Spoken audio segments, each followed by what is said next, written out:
제가 교회에서 몇몇 분들에게 나눴던 적이 있었던 이야기입니다. 작년 교갱협 수련회에서 있었던 일입니다. 이 교회 갱신협의회 수련회는 전국에 있는 교역자들이 모이는 수련회입니다. 그 수련회에서 제2교회에서 오래 사역하셨던 한 목사님을 만나게 되었습니다. 이분은 제가 전도사 때부터 같은 인천노회에도 계셨고 또 같은 신대원 동기 옆반 전도사님이셨어서 오며 가며 인사했던 분이었는데 수련회에서 또 만나니 반가운 마음이었습니다. 반가운 마음에 올해부터 제가 제2교회에서 사역하게 되었다는 소식을 알리고 또 목사님은 지금 어디서 사역하고 계신지 물었습니다. 그 목사님께서는 서울에 있는 아주 이름만 대도 유명한 그 교회에서 사역을 하신다고 말씀해 주셨습니다. 그래서 목사님 너무 좋은 교회에서 사역하고 계시네요. 축하합니다. 라고 말씀을 드렸습니다. 그러자 그 목사님께서 귓속말로 이러시는 것입니다. 그런데 목사님, 저희 교회보다 제 교회가 더 좋아요. 그 목사님의 이야기를 듣고 그 이유가 궁금했습니다. 물론 제2교회가 좋은 건 사실이지만 그래도 그 목사님은 서울 중심에 있는 이름만 들어도 다 아는 유명한 교회에서 사역하고 계셨기 때문입니다. 그러자 목사님이 넌지시 이유를 알려주셨습니다. 제2교회는 성도님들이 좋잖아요. 저는 그 말을 듣고 그렇구나 바로 수긍할 수 있었습니다. 당시 저는 부임한 지 한 8개월 정도 지난 시점이었지만 대신방을 하고 성도님들을 만나면서 성도님들이 정말 정이 많으시고 또 목회자를 사랑해 주시는 따뜻한 분들임을 경험할 수 있었기 때문입니다. 그래서 좋은 성도님들을 만나서 목회할 수 있는 것도 참 큰 복이다 하는 생각을 했습니다. 그렇습니다. 우리는 좋은 사람들과 함께 할 때 행복을 느낀다고 생각합니다. 그러기에 우리가 천국에 대해 품을 수 있는 또 하나의 소망이 있다면 그곳에는 정말 예수님 닮은 좋은 사람들로만 가득한 곳이 천국이라는 사실입니다. 비록 이 땅에서는 우리가 여러 관계 가운데 우리의 연약함과 부족함으로 인해 상처와 깨어짐을 경험할 때가 있습니다. 그런데 천국에서는 그런 사람들조차 그리고 연약한 나조차 완벽하고 온전하게 성화되어서 그곳에는 정말 예수님 닮은 사람들만 있어서 그 모든 관계가 회복되고 관계 안에서 기쁨을 누릴 수 있게 될 것입니다. 그래서 지금 누군가의 관계가 많이 깨어져서 도무지 회복할 기미가 보이지 않을 수 있습니다. 또 어떤 경우에는 상대방이 돌아가셔서 관계를 회복할 수 있는 기회조차 없을 수도 있습니다. 하지만 우리가 언젠가 천국에서 그분을 다시 만나게 된다면 서로가 예수님 닮은 온전한 모습으로 행복하고 즐거운 교제를 하게 될 것을 믿고 소망하시기 바랍니다.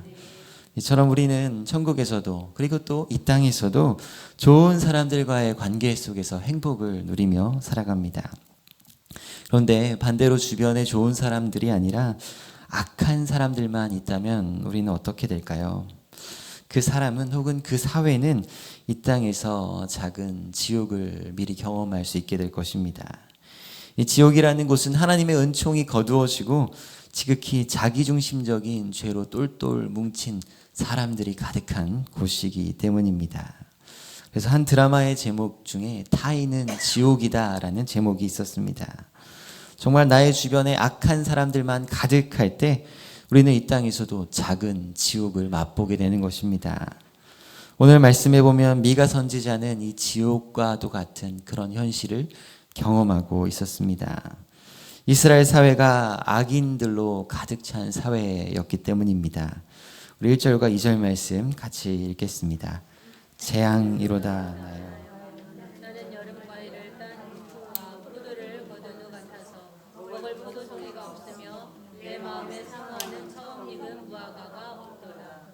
정하는 자가 세상에서 끊어졌고 정직한 자가 사람들 가운데 없도다. 우리가 다 피를 흘리려고 매복하며 형제를 잡으려고. 네, 첫 번째로 미가는 부패하고 타락한 이스라엘 사회를 보며 절망했습니다. 1절 말씀에 미가는 재앙이로다 나여 라는 강력한 슬픔의 언어로 말씀을 시작합니다. 이 재앙이로다라고 번역된 단어는 이 미가서 7장 1절과 욥기 10장 15절에만 나오는 단어입니다. 다시 말해 지금 미가가 당하고 있는 그 재앙은 욥이 당하고 있는 슬픔의 그 표현과 견줄 만한 그런 수준의 것이라고 추측할 수 있습니다. 그래서 미가는 왜 자신이 재앙 가운데 있는지를 설명합니다. 그래서 말씀에서 가장 많이 등장하는 단어가 없다라는 단어입니다. 미가는 없다, 없다를 반복합니다.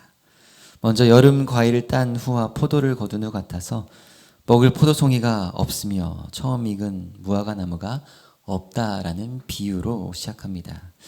우리는 이스라엘에 살고 있지 않기 때문에 이 농사의 문화를 몰라서 이게 어떤 의미인지는 잘 모르겠지만 그 이어지는 말들이 더 자세히 설명해 주고 있습니다. 미가 선지자가 보기 이스라엘 사회는 없는 것 투성이었습니다. 경건한 자가 끊어졌습니다. 정직한 자가 사람들 가운데 없었습니다. 사람들은 다 피를 흘리려고 매복하며 그물로 형제를 잡으려 하는 그런 사회였습니다. 이처럼 경건하고 정직한 자가 하나도 없을 뿐만 아니라 모두가 모두에 대해 서로의 것을 빼앗고 피 흘리려고 그렇게 으르렁거렸던 사회였던 것입니다. 3절에 보면 그들은 모두 그 두 손으로 악을 부지런히 행하는 사람들이었습니다. 선한 사람은 도무지 찾아볼 수가 없고 악한 사람들만 가득했던 것입니다. 그렇습니다. 한 사회가 건강해지려면 자신을 희생하며 남을 돕는 사람들이 많아져야 합니다. 그런데 당시 이스라엘은 희생하며 남을 섬기는 것이 아니라 그물로 형제를 잡으려 하는 사람들로 가득한 곳이었습니다. 남을 위해 희생하는 의인은 찾으려야 찾아볼 수 없는 그런 세상이었던 것입니다. 더욱이 미가 선지자가 더 큰 절망을 느낀 이유는 지도자들의 부패와 타락 때문이었습니다. 3절에 보면 그 지도자와 재판관은 뇌물을 구하였습니다. 권세자는 자기 욕심의 마음을 말하며 서로 결합했습니다. 그러기에 미가 선지자는 4절에 그들의 가장 선한 자라도 가시 같고 가장 정직한 자라도 찔레 울타리보다 더하다라고 한탄하고 있습니다. 이 미가서 말씀을 묵상하면서 지난달에 있었던 총선이 떠올랐습니다. 이 정치인들이라면 국민을 두려워하고 어떻게 국민을 섬길 수 있을지를 고민해야 할 것입니다. 그런데 여당이든 야당이든 서로가 서로를 향해 나보다 상대방이 더 나쁘다는 이야기만 하는 것처럼 보였습니다. 상대방은 최악이고 그나마 나는 차악이니 덜 악한 자신을 뽑아 달라고 주장하는 것처럼 보였습니다. 그런 사이에 자영업자들은 지금이 IMF보다 더 힘들다고 이야기합니다. 물가는 계속 오르고 환율도 오르고 있습니다. 원자재 값도 계속 상승하는 중에 많은 사람들이 고통을 받고 있습니다. 앞으로 대통령과 여당과 야당이 어떻게 이 국정을 잘 이끌어갈지 지금으로서는 잘 소망이 보이지 않아 보입니다. 국민은 늘 그래왔듯 모든 것을 책임지며 각자 도생으로 살아갈 수밖에 없어 보입니다. 우리 5절과 6절 말씀 같이 읽겠습니다. 너희는 이웃을 믿지 말며 친구를 의지하지 말며 내 품에 누운 여인에게라도 내 입에 문을 지킬지어다. 아들이 아버지를 멸시하며 딸이 어머니를 대적하며 며느리가 시어머니를 대적하리니 사람의 원수가 곧 자기의 집안 사람이리로다. 아멘. 5절과 6절은 미가 선지자가 절망한 세 번째 이유를 이야기합니다. 미가 선지자는 이 사회의 모든 이웃과의 관계가 불신으로 깨져버렸다고 이야기합니다.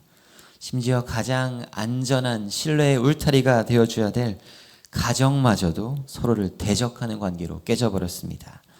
그래서 사람의 원수가 누구라고 이야기합니까? 곧 자기 집안 사람이다 라고 이야기합니다. 다시 말해 이스라엘은 지도자들이 다 부패하였고 가정들도 다 깨어졌고 경건하거나 정직한 자는 하나도 찾아볼 수 없는 재앙 한복판에 놓여있는 사회였습니다. 이제 이스라엘에 남은 것은 하나님의 진노와 심판밖에 없었던 것입니다. 이 미가가 느꼈던 절망이 우리가 살고 있는 이 시대와 크게 달라 보이지가 않습니다. 우리 7절 말씀 같이 읽겠습니다. 오직 나는 여호와를 우러러보며 나를 구원하시는 하나님을 바라보나니 나의 하나님이 나에게 귀를 기울이시도다.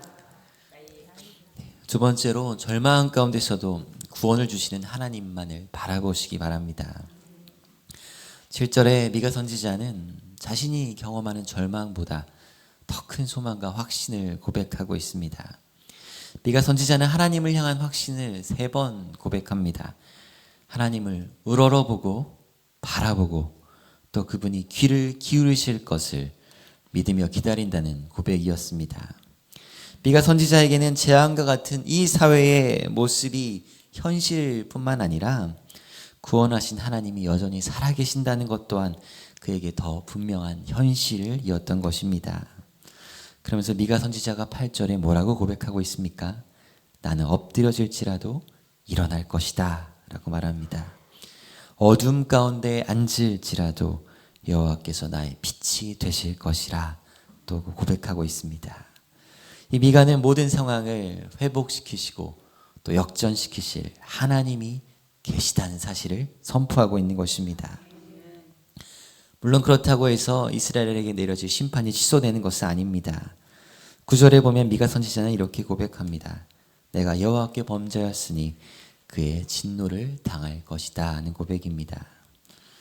그렇습니다. 어떤 그리스도인들은 이러한 심판하신 하나님, 진노하신 하나님에 대해 받아들이기를 불편해하는 마음이 있습니다.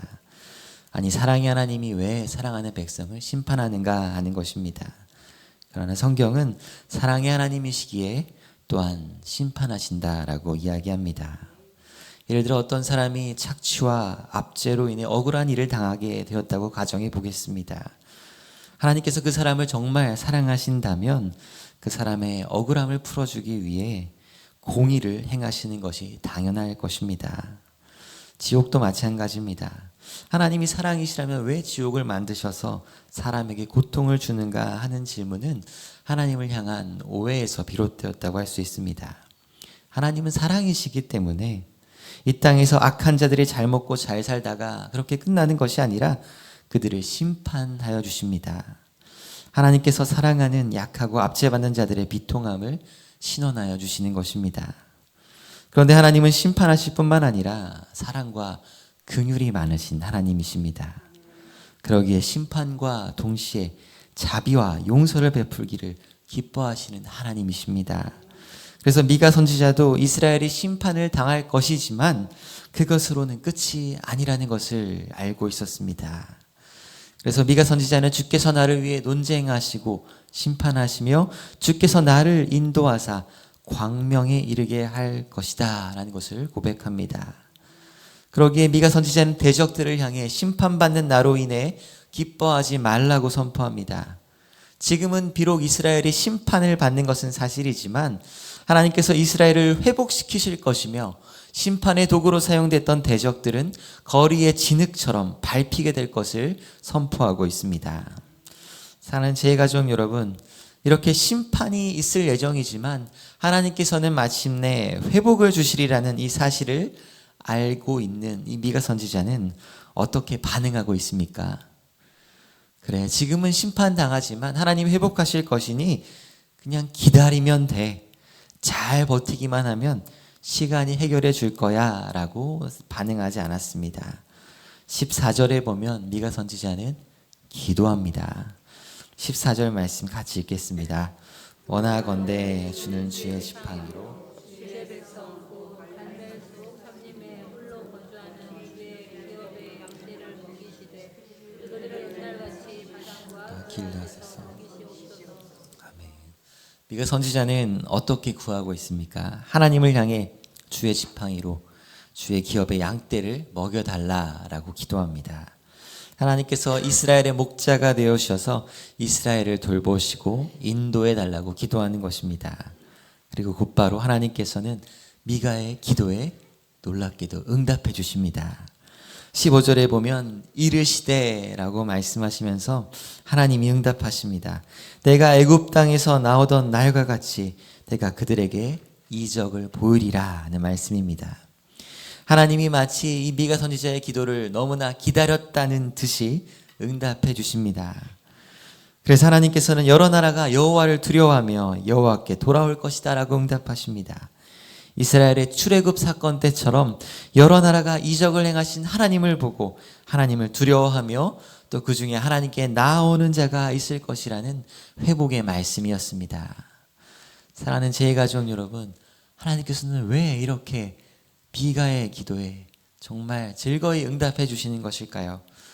이 범죄한 이스라엘이 뭐가 예뻐서 그들을 용서하시고 회복하신다는 것일까요? 오늘 말씀은 두 가지 이유를 들어 설명하고 있습니다.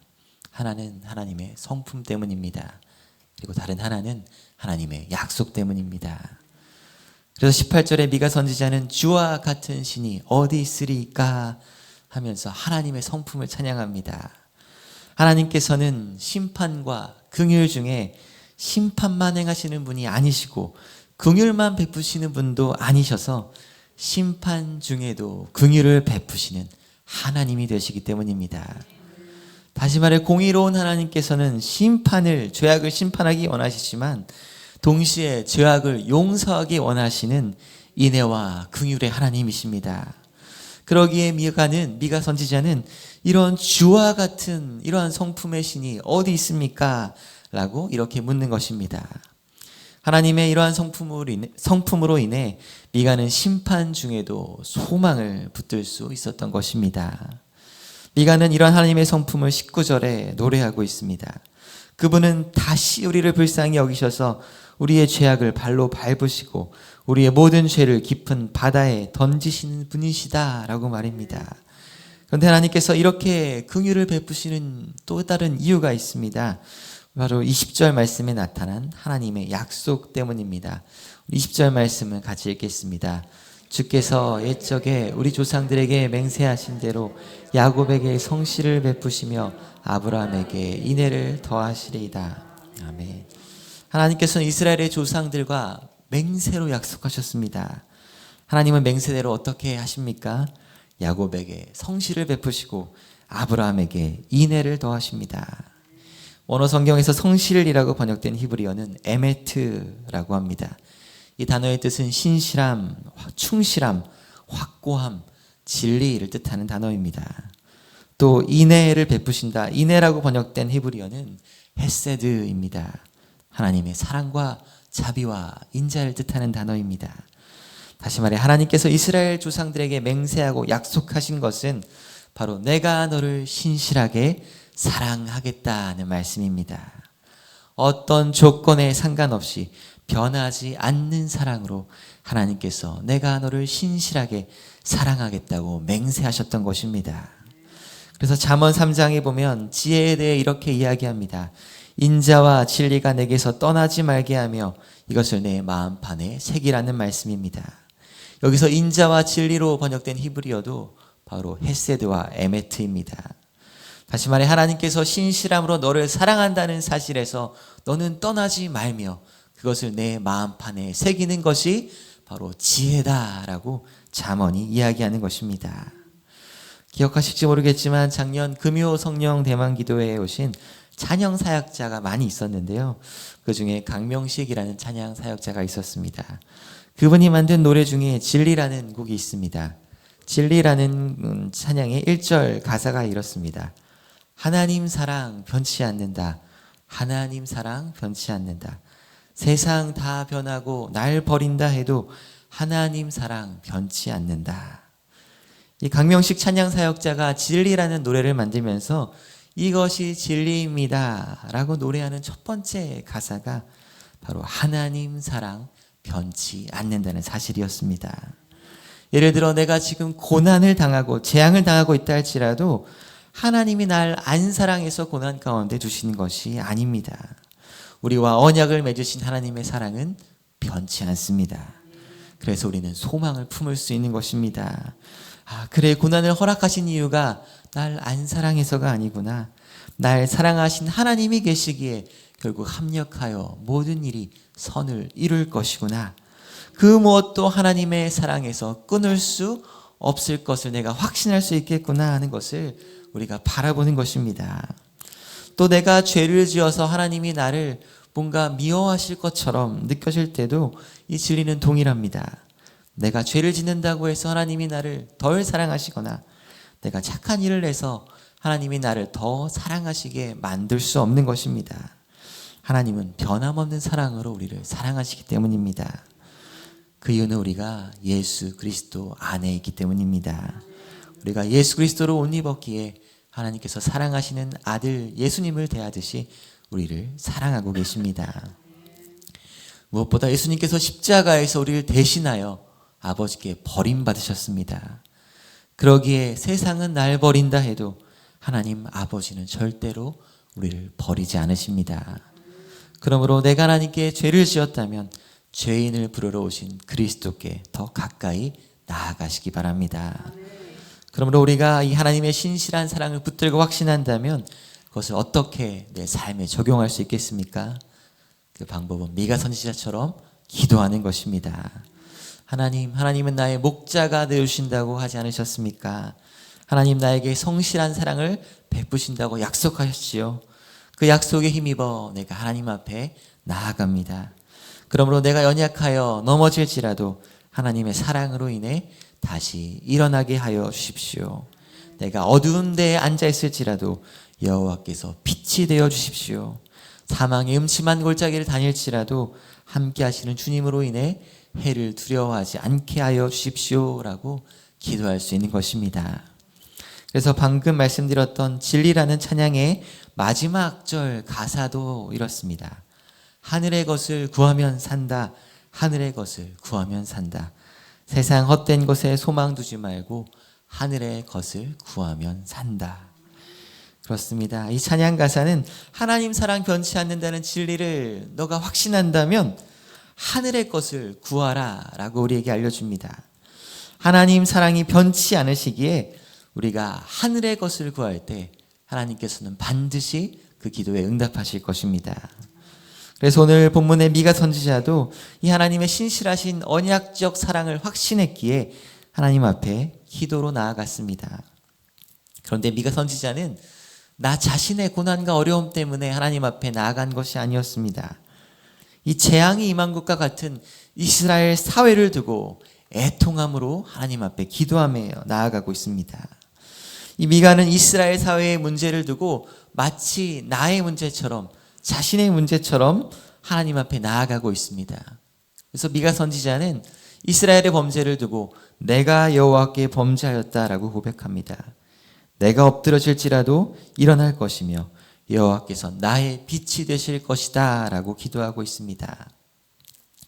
그러므로 하나님께서 정말 신실한 사랑으로 우리를 사랑하신다는 것을 확신한다면 미가처럼 이 나라를 위해, 이 땅을 위해, 온 세상 열방을 위해 기도하시기 바랍니다.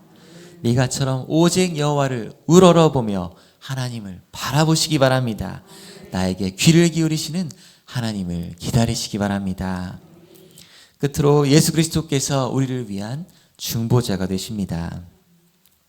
제가 어제는 감기 몸살로 인해 많이 아팠습니다. 근 3년 내에 이렇게 아픈 적은 처음인 것 같습니다. 그동안 피로가 누적되기도 했고 지난달에 아이들 한둘이 감기로 고생하는 것을 보면서 다음에 내 차례가 올 수도 있겠구나 했는데 정말 제 차례가 온 것입니다. 감기 몸살로 고생하면서 들었던 생각이 정말 몸이 아프면 아무것도 못하겠구나 하는 생각입니다. 겟세마네 동산에서 예수님이 제자들과 함께 기도할 때 제자들이 1시간도 깨어있지 못하고 다 잠들었던 것처럼 마음은 원이로되 육신이 약한 것이죠. 그래서 우리는 육신이 약해서 때로 졸고 잠이 듭니다. 그래서 쉬지 말고 기도하라는 주님의 명령에 온전히 순종하지 못할 때가 많습니다. 그런데 하늘에는 우리를 위해 졸지도 주무시도 않으시고 하나님의 보좌 우편에서 우리를 위해 중보 기도하고 계신 분이 계십니다. 바로 예수 그리스도이십니다. 예수의 영이신 성령께서도 우리 안에서 우리를 위해 탄식하시며 기도하고 계십니다. 그래서 성경에 보면 예수님의 기도를 통해 넘어진 자리에서 다시 일어난 사람을 볼 수 있습니다. 바로 베드로입니다.